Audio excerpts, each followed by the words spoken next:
నమస్కారం టీవీ 8 కి స్వాగతం. ముందుగా హెడ్లైన్స్ చూద్దాం.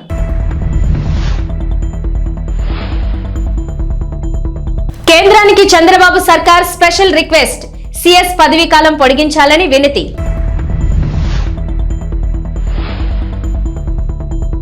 తెలంగాణ కేబినెట్ విస్తరణ, నలుగురికి మంత్రులుగా ఛాన్స్ దక్కే అవకాశం.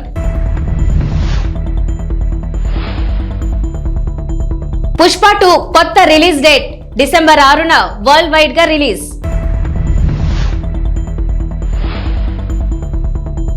తెలంగాణకు రెయిన్ అలర్ట్, పలు జిల్లాల్లో భారీ వర్షాలకు ఛాన్స్. ఆంధ్రప్రదేశ్ ప్రభుత్వ ప్రధాన కార్యదర్శి నీరబ్ కుమార్ ప్రసాద్ పదవీ కాలం పొడిగించాలని నిర్ణయించారు ముఖ్యమంత్రి నారా చంద్రబాబు నాయుడు. నీరబ్ పదవీ కాలాన్ని 6 నెలలు పొడిగించాలని కోరుతూ ఈ మేరకు కేంద్ర ప్రభుత్వానికి బుధవారం లేఖ రాశారు. నీరబ్ కుమార్ ప్రసాద్ ఈ నెల మొదటి వారంలో ఏపీ సీఎస్ గా బాధ్యతలు స్వీకరించారు.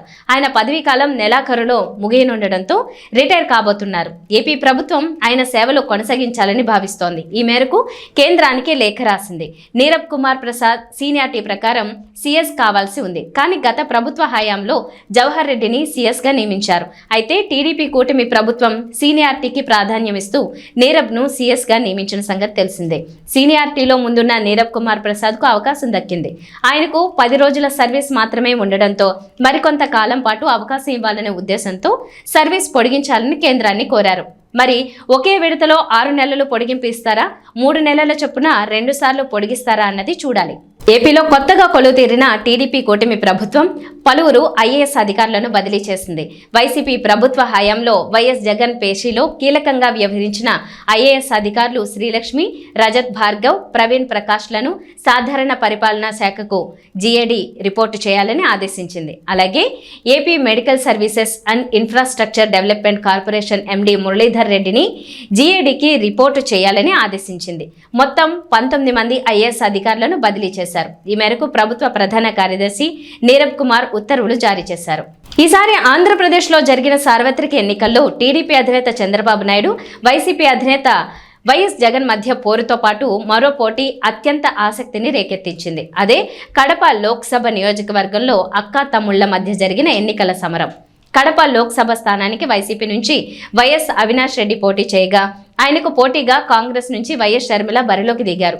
దీంతో ఈ నియోజకవర్గంపై 2 తెలుగు రాష్ట్రాల్లోనూ ఉత్కంఠ నెలకొంది. అయితే చివరకు విజయం మాత్రం అవినాష్ రెడ్డినే వరించింది. ఏపీ కాంగ్రెస్ చీఫ్ వైఎస్ షర్మిల ఇక్కడ 3వ స్థానానికి పడిపోయారు. ఇక ఆ ఓటమిపై తాజాగా స్పందించారు వైఎస్ షర్మిల. బుధవారం విలేకరుల సమావేశంలో పలు అంశాలపై మాట్లాడిన షర్మిల తన ఓటమిపైన కీలక వ్యాఖ్యలు చేశారు. తన ఓటమికి, అలాగే ఏపీలో కాంగ్రెస్ పార్టీ ఓటమికి గల కారణాలను వెల్లడించారు. కడపలో తాను ఓడిపోవడానికి ప్రధానంగా ఎన్నికల ప్రచారానికి సమయం లేకపోవడమే కారణమని వైఎస్ షర్మిల విశ్లేషించారు. ఎన్నికల సమయంలో తాను 14 రోజులు మాత్రమే కడపలో ప్రచారం చేయగలిగానని, మిగిలిన సమయం రాష్ట్ర వ్యాప్త ప్రచారానికే సరిపోయిందన్నారు. అలాగే వైఎస్ఆర్ బిడ్డ పోటీ చేస్తోందన్న విషయం గ్రామీణ ప్రాంతాల్లో చాలా మందికి తెలియనే లేదని, తన ఓటమికి ఇదే కారణమని వైఎస్ షర్మిల అభిప్రాయపడ్డారు. మరోవైపు ఏపీ ఓటర్లు కూడా ప్రభుత్వాన్ని మార్చాలనే ఉద్దేశంతోనే ఒకే వైపు ఓటేశారని షర్మిల చెప్పారు. అందుకే కాంగ్రెస్ పార్టీకి ఆశించిన ఫలితాలు రాలేదన్నారు. ప్రభుత్వ వ్యతిరేక ఓటును చేల్చకూడదనే ఉద్దేశంతోనే ప్రజలు కాంగ్రెస్ పార్టీకి ఓటు వేయలేదనే అభిప్రాయాన్ని షర్మిల వ్యక్తం చేశారు. ఏపీలో రిషికొండ ప్యాలెస్ సంచలనం సృష్టిస్తోంది. సీఎం క్యాంప్ ఆఫీస్ కోసం 100 కోట్ల ప్రజాధనాన్ని జగన్ ప్రభుత్వం దుర్వినియోగం చేసిందన్న ఆరోపణలు వెల్లువెత్తుతున్నాయి. ప్రభుత్వం మారిన తర్వాత రిషికొండ వ్యవహారానికి సంబంధించి కీలక విషయాలు బహిర్గతమై రాజకీయాల్లో కాకరేపుతున్నాయి. కాంగ్రెస్ నేత వైఎస్ షర్మిల కూడా జగన్ తీరుపై మండిపడ్డారు. ప్రజాధనం దుర్వినియోగమైంది నిజమే అయితే సిట్టింగ్ జడ్జితో విచారణ జరిపించాలని డిమాండ్ చేశారు. రిషికొండ ప్యాలెస్ కాంట్రవర్సీపై జాతీయ మీడియాలో కూడా కథనాలు వెలువడుతున్న నేపథ్యంలో ఏపీ కేబినెట్ మంత్రి, TDP general secretary Nara Lokesh స్పందించారు. జగన్ దోపిడీ యావత్ దేశాన్ని షాక్కు గురిచేసిందని అన్నారు. తమ పిల్లలకు ఓ గూడు కల్పించేందుకు పేదలు అలమటిస్తుంటే జగన్ మాత్రం ప్రజాధనంతో తన కోసం ప్యాలెస్ నిర్మించుకున్నారు. ఆయన దోపిడీ యావత్ దేశాన్ని షాక్కు గురిచేశాయి. ఈ విషయంలో ఎంక్వైరీ జరిపించి న్యాయం జరిగేలా చూస్తాము. ఈ భవనం ప్రజలకు చెందేలా చేస్తాము అని ఆయన ఎక్స్ వేదికగా పోస్ట్ పెట్టారు. తెలంగాణలో ఎన్నికల హడావిడి ముగిసింది. అసెంబ్లీ ఎన్నికలు పూర్తయి ప్రభుత్వం ఏర్పడిన 4 నెలలకే పార్లమెంట్ ఎన్నికలు రాగా, అవి కూడా పూర్తి కావడంతో ప్రభుత్వం పాలనపై దృష్టి సారించింది. ప్రతిపాదించింది. అందులో భాగంగా పూర్తిస్థాయి మంత్రివర్గ విస్తరణ చేపట్టాలని నిర్ణయం తీసుకున్నారు.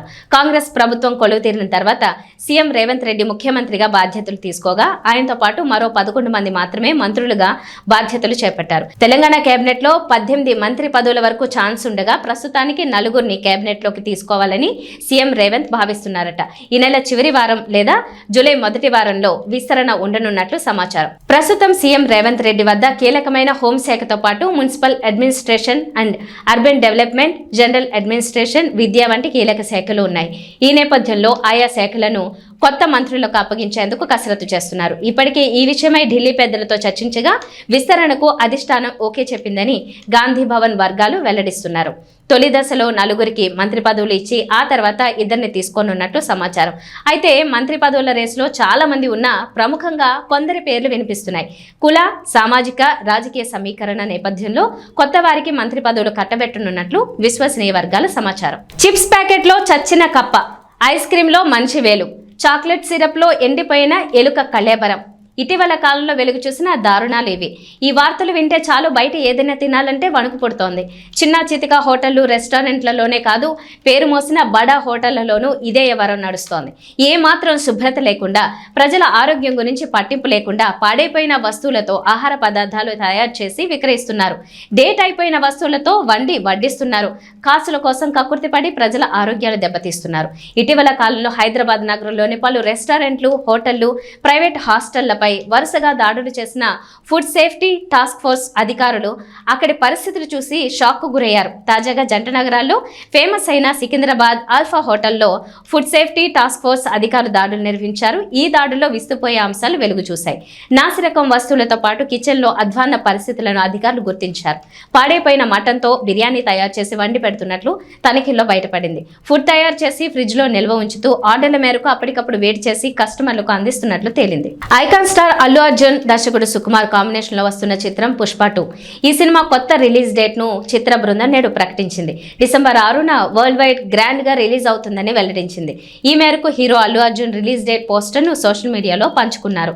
తలకు కట్టు, చేతిలో సమురాయి ఖడ్గం పట్టుకున్న అల్లు అర్జున్ ను ఈ పోస్టర్ లో చూడొచ్చు. అల్లు అర్జున్, రష్మిక మందన్న జంటగా సుకుమార్ దర్శకత్వంలో వచ్చిన పుష్ప చిత్రం ఎంత పెద్ద హిట్ అయిందో ప్రత్యేకంగా చెప్పనక్కర్లేదు. దాంతో పుష్ప 2 పై భారీ అంచనాలు నెలకొన్నాయి. ఇప్పటికే ఈ సినిమా నుంచి వచ్చిన పాటలకు, టీజర్లకు విశేషమైన స్పందన లభించింది. వాస్తవానికి పుష్ప 2 చిత్రాన్ని ఆగస్టు 15న విడుదల చేయాలని చిత్ర బృందం భావించింది. అయితే అదే రోజున Ram Pothineni double smart release అవుతోంది. దాంతో పాటే మరికొన్ని బాలీవుడ్ చిత్రాలు కూడా అదే రోజున ప్రేక్షకుల ముందుకు వస్తున్నాయి. అందువల్లే పుష్ప 2 రిలీజ్ డేట్ వాయిదా పడినట్టు టాక్ వినిపిస్తోంది. ముంబైలో కల్కి ప్రీ రిలీజ్ ఈవెంట్ ను గ్రాండ్ గా నిర్వహించింది మూవీ టీం. ఈ ఈవెంట్ కి అమితాబ్ బచ్చన్, కమల్ హాసన్, ప్రభాస్, దీపికా పదుకొనే హాజరయ్యారు. ఇక ఈ ఈవెంట్ ను హీరో రానా హోస్ట్ చేశారు. ఈ సందర్భంగా మూవీ డైరెక్టర్ నాగ్ అశ్విన్ ఈ స్టోరీ చెప్పినప్పుడు ఎలా అనిపించిందంటూ మూవీ టీం ను అడిగారు రానా. దీనికి ఒక్కొక్కరు సమాధానమిస్తూ నాగ్ అశ్విన్ విజన్ చాలా గొప్పదంటూ ప్రశంసించారు. ఇక ప్రెగ్నెంట్ గా ఉన్నప్పటికీ ఈ ఈవెంట్ కి దీపిక హాజరవ్వడం విశేషం. అయితే దీపిక స్టేజ్ మీదకి వచ్చేటప్పుడు చేయి పట్టుకుని మరీ ప్రభాస్ జాగ్రత్తగా తీసుకొచ్చారు. ఇక ఈ ఈవెంట్ లో ప్రభాస్ ను ఓ రేంజ్ లో ఆట పట్టించారు బిగ్ బి. ఇదే ఈవెంట్ కి మెయిన్ హైలైట్ అయింది. ఈ ఫోటోలపై ఓ లుక్ వేయండి. రాష్ట్ర సాంఘిక సంక్షేమ శాఖ మంత్రిగా బాధ్యతలు చేపట్టిన తర్వాత మొదటిసారిగా జిల్లా అధికారుల పరిచయ కార్యక్రమంలో పాల్గొన్నారు మంత్రి డోలా శ్రీ బాలవీర ఆంజనేయ స్వామి. ఒంగోలు ప్రకాశం భవనంలోని స్పందన సమావేశ మందిరంలో ఏర్పాటు చేసిన కార్యక్రమంలో మంత్రి మాట్లాడుతూ కొత్త ప్రభుత్వం విధి విధానాలలో చాలా మార్పులు ఉన్నాయని, అధికారులు వాటిని గమనించి గత ప్రభుత్వ పథకాల పేర్లు మార్చడం జరిగిందని, కానీ కొంతమంది అధికారులు పాత పథకాల పేర్లను కొనసాగిస్తున్నారని, వాటిని మార్చి స్థానిక ఎమ్మెల్యేల సహకారంతో కొత్త ప్రభుత్వం ప్రవేశపెట్టిన పథకాలను ప్రజలకు తీసుకువెళ్లాలని, గత ప్రభుత్వ నిర్వాకంతో ప్రకాశం జిల్లా 5 సంవత్సరాలు వెనుకబడిపోయిందని, జిల్లాను అభివృద్ధి పరంగా, సంక్షేమ పరంగా ముందంజలో నిలపాలని, అందుకు అధికారులు నిబద్ధతతో పనిచేయాలని సూచించారు. ఈ కార్యక్రమంలో మంత్రి డోలబాల వీరాంజనేయ స్వామితో పాటు ఎంపీ మాగుంట శ్రీనివాసరెడ్డి, జిల్లా collector AS Dinesh Kumar, SP Garudu Sumit Sunil, జిల్లాలోని వివిధ నియోజకవర్గాల ఎమ్మెల్యేలు, ఇన్ఛార్జీలు, వివిధ శాఖల అధికారులు పాల్గొన్నారు.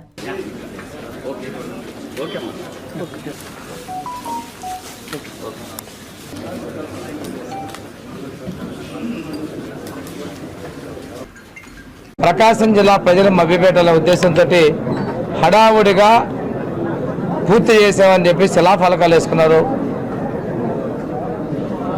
లక్షలాది రూపాయల ప్రజాధనాన్ని దుర్వినియోగం చేశారు. ఈరోజు అధికారులు చెప్పారు చాలా పనులు పెండింగ్లో ఉన్నాయి, ప్రాజెక్టు పూర్తి కావడానికి సమయం పడుతుంది, ఇంకా గ్రాంట్స్ కావాలి, నిర్వాసితులను ఖాళీ చేయించాలి, లైనింగ్ పూర్తి చేయించాలి. ఈరోజు అయితే నీళ్లు తీసుకొచ్చే పరిస్థితులు లేవని ఆ రోజు ఎవరైతే అధికారులు ఒత్తిడితో ఏర్పాట్లు చేశారో వాళ్ళు చెప్పారంటే ఈ ప్రభుత్వం ఎంత డొల్లతనంగా జగన్మోహన్ రెడ్డి ప్రభుత్వం పనిచేసిందో ప్రకాశం జిల్లా ప్రజలకి, రాష్ట్ర ప్రజలు కూడా మీరు తెలియజేస్తున్న అవసరం మీకుంది.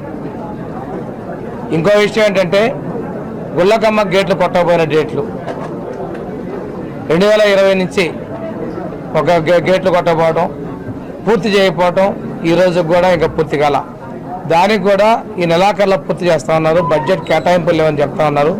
త్వరగా పూర్తి చేయాలని చెప్పేసి మేమైతే ఆదేశం జరిగింది. అంటే జగన్మోహన్ రెడ్డి ప్రభుత్వానికి రైతుల పట్ల, ప్రజల పట్ల ఉన్న నిర్లక్ష్యం తెలియజేస్తుంది. నేను అధికారులు ఒకటే చెప్తున్నాను, అటువంటి మొత్తం ఇద్దరి నుంచి వదలండి. చాలామంది అధికారులు ఇంకా తాత్సారంగా ఉంటున్నారు. యాక్టివ్ కావాల్సిన అవసరం ఉంది, బాధ్యత ఉంది. శరవేగంగా ప్రజలకు సేవ చేయాలి. ఈరోజు రాష్ట్రాన్ని అప్పులమయం చేశారు. సంపద సృష్టించుకొని అభివృద్ధికి, సంక్షేమానికి మేము ముందుకు పోవడానికి నిర్ణయం చేసుకున్నాం. ఇంకో విషయంగా చూస్తే నా శాఖకు సంబంధించిన గురుకుల పాఠశాలలో కూడా డిస్ట్రిక్ట్ కోఆర్డినేటర్ చెప్పారు పూర్తి డేటా ఇవ్వాల. ఎస్సీకి పిల్లల చదువుకు సంబంధించి సీట్లు రద్దు చేశారు. వాస్తవాన్ని వాళ్ళు చెప్తూ రేపు తిరిగి మేము ప్రారంభించబోతున్నాం. అసలు డేటా మొత్తం రాష్ట్ర స్థాయిలోనే దాచేశారు. పిల్లల్ని 1600-1800 మంది పిల్లల్ని సంవత్సరానికి విద్యుత్ దూరం చేసి వాటి వివరాలను కూడా దాచేశారు. నిన్న ఒక ఆయన మాట్లాడతారు, మాజీ ఇరిగేషన్ శాఖ మంత్రులు, పోలవరం ఎవరికి అర్థం కాదంట, డాన్స్ వేస్తామంటే ఎట్లా అర్థం అవుతుంది? నోరు ఉంది కదా అని చెప్పేసి అసెంబ్లీలో దూకుడుగా మాట్లాడుతూ ఉంటే ఏదో చేస్తే ఎలా అవుతుంది? చిత్తశుద్ధి లేదు. ఈరోజు నిన్న మా సీఎం గారు విజిట్ చేసి వచ్చారు. ఎవరు బాధ్యత వహిస్తారని నష్టానికంటే సమాధానం లేదు అధికారుల దగ్గర. అధికారులు కూడా ఒకటే చెప్తున్నా, ప్రభుత్వాలు మారుతూ ఉంటాయి, మీరు చేయాల్సిన బాధ్యతను విస్మరించొద్దు. ఏదైనా కానీ ప్రజా సంక్షేమం అనేది మనకు ముఖ్యం. అభివృద్ధిలో వెనకడుగేస్తే చాలా నష్టపోతారు రాష్ట్రం. ఇప్పటికే విభజన వల్ల నష్టపోయాం. ఈ 5 సంవత్సరాల్లో లోపభూయిష్టమైనటువంటి పరిపాలన వల్ల, అసమర్థ ప్రభుత్వం వల్ల ప్రజలు తీవ్రంగా నష్టపోయారు. మనం ప్రభుత్వాన్ని, అభివృద్ధిని, సంక్షేమాన్ని బాధ్యత ఉంది. మా ముఖ్యమంత్రి గారు పరిపాలన బాధ్యతలు తీసుకున్న వెంటనే 5 సంతకాలు పెట్టారు. ఒకటి, నిరుద్యోగులకి ఉద్యోగ అవకాశాలు డిఎస్సి మీద సంతకం పెట్టడం జరిగింది. ప్రజలకి ఆస్తులకి భంగం కలిగించేటువంటి టైటిల్ డీడ్ అబాలిష్మెంట్ యాక్ట్ మీద సంతకం పెట్టడం జరిగింది. అదేవిధంగా స్కిల్ డెవలప్మెంట్ సభలో భాగంగా ఎవరి వద్ద ఏ స్కిల్స్ ఉన్నాయో సర్వే చేసి వాళ్ళకి ఉపాధి, ఉద్యోగం కల్పించే విధంగా ఆ సర్వే చేపడుతూ సంతకం చేయడం జరిగింది. ఇంకా మనకి అన్నా క్యాంటీన్లు మీరు చూస్తే ఆ రోజు బొత్స సత్యనారాయణ గారు మేము అసెంబ్లీ సాక్షిగా చెప్పాడు, అన్నా క్యాంటీన్లు మోసేయమన్నారు. నేను మా పాలకొల్లు ఈరోజు మంత్రి గారు, జలశాఖ మంత్రి గారు మేము చెప్పాం, మీకు ఇష్టమైన పేర్లు పెట్టుకోండా, కానీ అన్నా క్యాంటీన్ పేదలకు అన్నం పెట్టమంటే సభను తప్పుదోవ పట్టిస్తూ మాట్లాడాడు. ఈరోజు అన్నా క్యాంటీన్లు కూడా తెలిసి పేదలకి పట్టడి అన్నం పెట్టేది కూడా మా ప్రభుత్వం నిర్ణయం తీసుకున్న త్వరలో ప్రారంభిస్తామని కూడా తెలియజేసుకుంటూ, అదేవిధంగా మేము ఏదైతే పెన్షన్లు ఎన్టీఆర్ భరోసా నిన్ననే జీవో కూడా ఇచ్చాం. కొన్ని పథకాలు పేర్లు కూడా మార్చుతూ 1000 రూపాయలు పెంచుతూ 4000 రూపాయలు చేసి ఎన్టీఆర్ భరోసా పెన్షన్లు ఇస్తామని చెప్పడం జరిగింది. అదేవిధంగా మేము ఎప్పుడైతే ప్రకటన చేసామో ఏప్రిల్ నెల, ఆ రోజు నుంచి పెంచిస్తామంటే అపహాస్యం చేశారు. ఈరోజు అక్షర సత్యం చేస్తూ 7000 రూపాయలు జూలై 1వ తేదీన పెన్షన్దారులకు అందరూ కూడా మేము పంపిణీ చేయబోతా ఉన్నాం. ఈరోజు మా ఎమ్మెల్యేలు నారాయణ రెడ్డి గారు, అదేవిధంగా అశోక్ రెడ్డి గారు చెప్పినటువంటి కొన్ని అవకతవకలు ఉన్నాయి. వాటన్నిటి మీద కొంచెం చర్చించి చర్యలు తీసుకునే విధంగా మేము ముందుకెళ్తామని చెప్పేసి తెలియజేసుకుంటూ, ఏది ఏమైనప్పటికీ కూడా పెన్షన్లు పెంచిన పెన్షన్లని వృద్ధులు, వికలాంగులకి, అదేవిధంగా వితంతువులకు పెంచిన పెన్షన్ని 3 నెలల బకాయిలతో కలిపి మేము అందివ్వబోతామని కూడా మీకు తెలియజేసుకుంటూ, ఈ రోజున కొన్ని పథకాల పేర్లు డాక్టర్ బిఆర్ అంబేద్కర్ విద్యానిధి పథకం ఆ పేరు తిరిగి తీసుకురావడం జరిగింది. అదేవిధంగా విద్యా దీవెన వసతి దీవెన అని చెప్పి లేనిపోని కన్ఫ్యూజన్ చేసి విద్యార్థులను అష్టకష్టాలు పెట్టినటువంటి ఆ పథకాలని తిరిగి పోస్ట్ మెట్రిక్ స్కాలర్షిప్స్, అదేవిధంగా చంద్రన్న పెళ్లి కానుక, ఎన్టీఆర్ విద్యోన్నతి పథకం, అదేవిధంగా సివిల్ సర్వీస్ ఇన్సెంటివ్ పథకాలని కొత్త పథకాల పేర్లు కూడా తీసుకొని రావడం జరిగింది. వీటన్నిటి కూడా పోయినసారి అసెంబ్లీ మీ ఒక్కసారి చూస్తే రోజమ్మ గారు చెప్పారు, నీ పేరు పెట్టేవాళ్ళని పెట్టుకున్నావా అని చెప్పి ఆ ముందే ఆయన గురించి చెప్పుకుంది. అందుకనే ప్రతి ఒక్క గోడ మీద, రాయి మీద, అన్ని చోట్ల పుస్తకాల మీద పెట్టుకున్నారు. కానీ ప్రజల గుండెల్లో మాత్రం లేరు. పనిచేసే వాళ్ళకి ప్రజలు సమర్థిస్తామని తెలియజేసుకుంటూ ఈరోజు జిల్లా సంబంధించిన విషయాల్లో విద్యాశాఖ వాళ్ళ తరఫున, అదేవిధంగా వైద్య ఆరోగ్య విషయంలో డెంగ్యూ అటువంటి అంటువ్యాధులు, మనకి సీజనల్ వ్యాధులు వచ్చేటువంటి వాటి ఉన్నాయి. వాటన్ని కూడా నివారణ చేయాల్సిన అవసరం ఉంది. తాగునీటి విషయంలో పశ్చిమ ప్రాంతంలోనూ మిగిలిన ప్రాంతాల్లో ఎక్కడైతే ఎక్కువ రిక్వైర్మెంట్ ఉందో అన్ని ప్రాంతాలకి కూడా తాగునీటిని సరఫరా చేయాలని చెప్పేసి తాగునీటి శాఖ అధికారులు జిల్లా కలెక్టర్ ద్వారా ఆదేశం జరిగింది. దాంతోపాటు బోగస్ బిల్లులు చేసుకున్నటువంటి సమగ్ర విచారణ చేసి వాటన్నిటిని కూడా రికవరీ చేయాలని కూడా మేము సమావేశంలో ఆదేశించడం జరిగింది.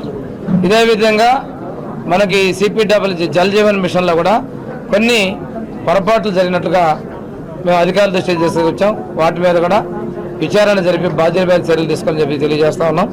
ఇంతేకాకుండా మనం మా శాఖకు సంబంధించిన కూడా సమగ్ర సమీక్షతో పాటు మిగిలిన శాఖలు కూడా త్వరలో విశాఖ జిల్లా గాజువాక నియోజకవర్గంలో ఆంధ్రప్రదేశ్ హోం మినిస్టర్ వంగలపూడి అనిత ఆదేశాల అనుసారం Visakha city police commissioner Ravishankar Ayyanna పర్యవేక్షణలో 100 రోజుల్లో డ్రగ్స్ నిర్మూలన దిశగా పోలీస్ శాఖ అడుగులు వేయనుంది. ఈ క్రమంలో డీసీపీ జోన్ 2 మేకా సత్యబాబు ఆధ్వర్యంలో గాజువాక టీఎస్ఆర్టీపీకే కళాశాలలో విద్యార్థులకు అవగాహన కల్పించారు. ఈ కార్యక్రమానికి ముఖ్య అతిథిగా తెలుగుదేశం పార్టీ రాష్ట్ర అధ్యక్షులు మరియు నియోజకవర్గ శాసనసభ్యులు పల్లా శ్రీనివాసరావు హాజరయ్యారు. అనంతరం ఆయన మాట్లాడుతూ డ్రగ్స్ నిర్మూలనపై తెలుగుదేశం పార్టీ ముక్త కంఠంతో పోరాడుతుందని, దీనికి పోలీస్ శాఖ కాకుండా ప్రథమ పౌరులుగా ప్రతి ఒక్కరూ బాధ్యతాయుతంగా వ్యవహరించాలని ఆయన పేర్కొన్నారు.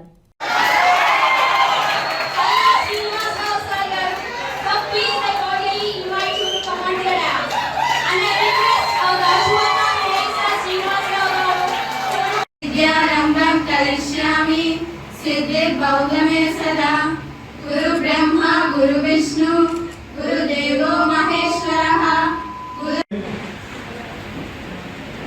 దేశం అంటే మట్టి కాదు, దేశం అంటే మనుషులు అని గురుదేవుడు అప్పారావు గారు ఎప్పుడు చెప్పారు.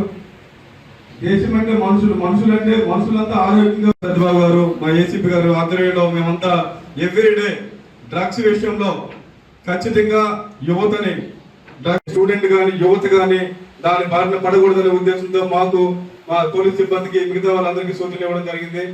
అందులో భాగంగాను మా అందరికీ నమస్కారం అండి. ఈరోజు గాజువాక డీసీపీ గారు సత్యబాబు గారు ఆధ్వర్యంలో, అలాగే పోలీస్ ఆఫీసర్ అందరూ కలిపి అవేర్నెస్ ఆన్ డ్రగ్ అబ్యూస్ అనే కార్యక్రమం పెట్టారండి.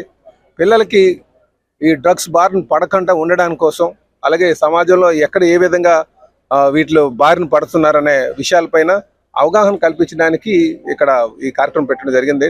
దీనికి మరి ఈ వేదిక ఇచ్చినందుకు మాకు టీఎస్ఆర్టీపీకే చైర్మన్ గారు అటువంటి బాలకృష్ణ గారికి, మేము బలరామకృష్ణ గారికి మేము ప్రత్యేకంగా ధన్యవాదాలు తెలియజేసుకుంటున్నామండి. మరెన్నో కార్యక్రమాలు ఇలాంటి చేస్తాం. ఎందుకంటే చంద్రబాబు నాయుడు గారు ముఖ్యమంత్రి అయిన తర్వాత, అలాగే హోంమంత్రిగా మా శ్రీమతి అనిత గారు అయిన తర్వాత 100 రోజుల్లోనే ఈ డ్రగ్స్ అరికట్టాలని, వాటిని పిల్లల్ని కాపాడాలని ఉద్దేశంతో ఈ కార్యక్రమం చేపట్టడం జరిగిందండి. ఖచ్చితంగా ఎవరైనా డ్రగ్స్ వాడినా, వినియోగించినా, ఎవరైనా దాన్ని సప్లై చేసినా వాటిపైన మాత్రం ఉక్కుపాదంతో అణిచివేస్తాం, వాళ్ళకి జైలు పాలు చేపిస్తామని కూడా ఈ సందర్భంగా మేము హెచ్చరిస్తున్నాం. అలాగే ఈరోజు ఒక పోలీస్ ఆఫీసర్కే బాధ్యత కాదు, ఇటు నాయకులకి, సమాజం, పౌర సమాజానికి అందరిపైన బాధ్యత ఉంది. ఎవరైనా ఎక్కడైనా డ్రగ్స్ వాడినా, వాటిని అలవాటు చేయడానికి ప్రయత్నాలు చేసినా వాళ్ళు వెంటనే పోలీస్ ఆఫీసర్ దృష్టికి తీసుకురావాలని చెప్పి కూడా ఈ సందర్భంగా తెలియజేస్తాం. తెలంగాణకు హైదరాబాద్ వాతావరణ శాఖ రెయిన్ అలర్ట్ జారీ చేసింది. నేటి నుంచి 4 రోజుల పాటు రాష్ట్రంలో వర్షాలు కురుస్తాయని చెప్పింది. పలు జిల్లాల్లో భారీ వర్షాలు, మరికొన్ని జిల్లాల్లో ఓ మోస్తరు వర్షాలకు ఛాన్స్ ఉందని చెప్పారు. ప్రస్తుతం నైరుతి రుతుపవనాలు రాష్ట్రం అంతటా విస్తరించి ఉన్నాయని, వాటికి తోడు ద్రోణి ప్రభావం కూడా ఉండడంతో వర్షాలు కురిసే అవకాశం ఉందని చెప్పారు. వర్షాలతో పాటు భారీగా ఈదురుగాలులు కూడా వీచే అవకాశం ఉందని తెలిపారు. గంటకు 30 నుంచి 40 కిలోమీటర్ల వేగంగా భారీ ఈదురుగాలులు వీస్తాయన్నారు. ఉరుములు మెరుపులకు తోడు పిడుగులు పడే ఛాన్స్ ఉన్నట్లు హైదరాబాద్ వాతావరణ కేంద్రం అధికారులు వెల్లడించారు. నేడు ప్రధానంగా దక్షిణ మధ్య తెలంగాణ జిల్లాలైన ఉమ్మడి మహబూబ్ నగర్, నల్గొండ, రంగారెడ్డి, ఖమ్మం, కరీంనగర్, వరంగల్ జిల్లాల్లో భారీ వర్షాలకు ఛాన్స్ ఉందన్నారు.